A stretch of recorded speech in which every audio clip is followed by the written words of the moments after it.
Hey guys, welcome to another one of my videos. Today we're going to look at making bone broth, which is a process pretty much so easy a caveman can do it.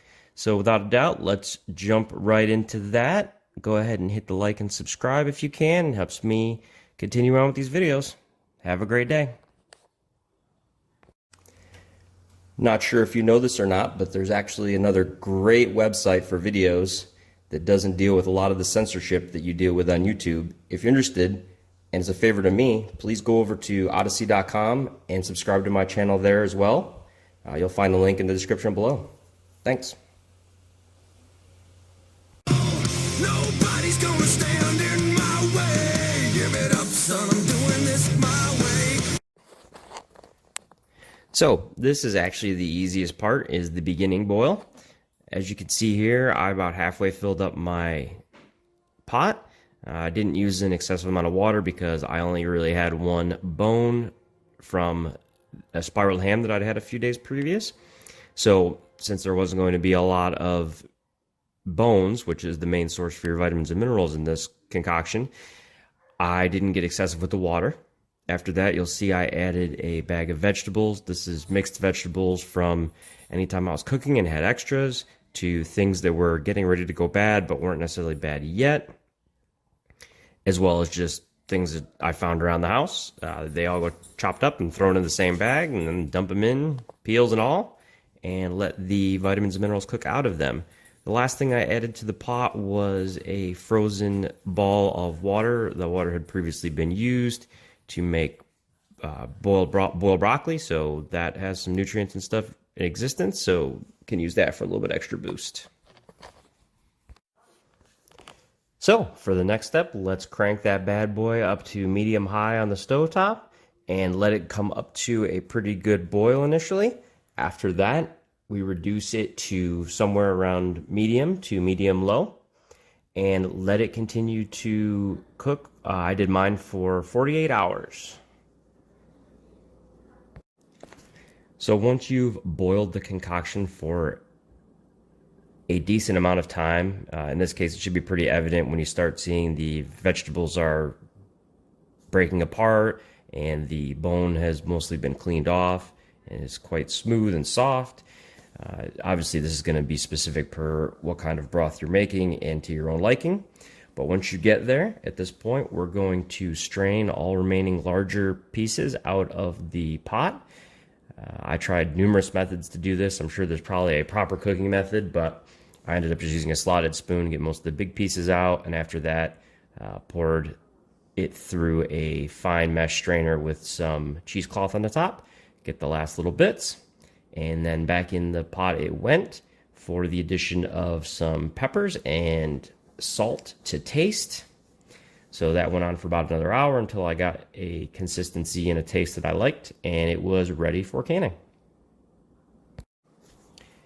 As a side note, and a learning point I had a few years ago, when adding peppers to a broth or a soup, it's a good idea to take out the seeds first, and that way you can gauge how much heat you want, but leaving the seeds in and doing long-term boils can lead to some interesting, if barely edible, results.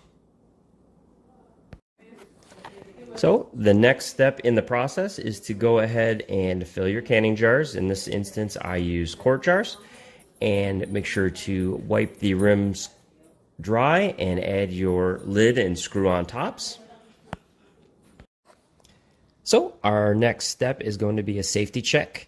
At this point in time, you should use a reference to figure out how long you need to process and at what type of processing needs to be done for your specific product.